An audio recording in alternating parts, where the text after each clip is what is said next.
জীবনের চেনা পথে কুড়িয়ে পাওয়া কিছু অচেনা অনুভূতি নিয়ে আমি ঝুমা আপনাদেরই সাথে। মানুষের স্বভাবই হলো এক অদ্ভুত অতৃপ্তি। আমাদের যা আছে তা নিয়ে আমরা কেউই পুরোপুরি সন্তুষ্ট থাকতে পারি না। সত্যি বলতে আমি নিজেও এর ব্যতিক্রম নই।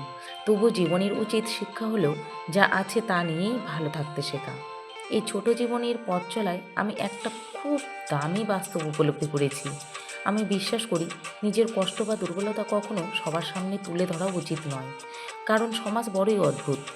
আপনি যখন সহজ সরল মনে আপনার কষ্টের কথা সাধারণ মানুষের কাছে প্রকাশ করবেন, তখন অনেকেই সমবেদনা জানানোর বদলে সেটা নিয়ে উপহাস করবে। আর তারা এমন কিছু বলবে বা করবে যাতে আপনার দুঃখ কমার বদলে দ্বিগুণ হয়ে যায়। তাই বুকের ভিতর যতই ঝড় চলুক না কেন, বাইরের পৃথিবীতে সবসময় হাসি খুশি থাকাটাই শ্রেয়।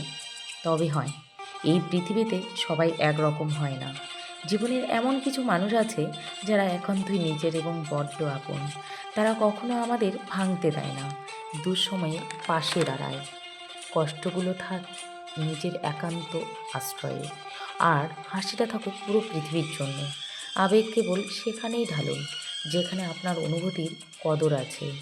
তাই জীবনের এই অধ্যায় থেকে একটাই শিক্ষা: নিজের চোখের জল বা মনের ক্ষত যারা মূল্য বোঝে তাদের সামনে প্রকাশ করা উচিত।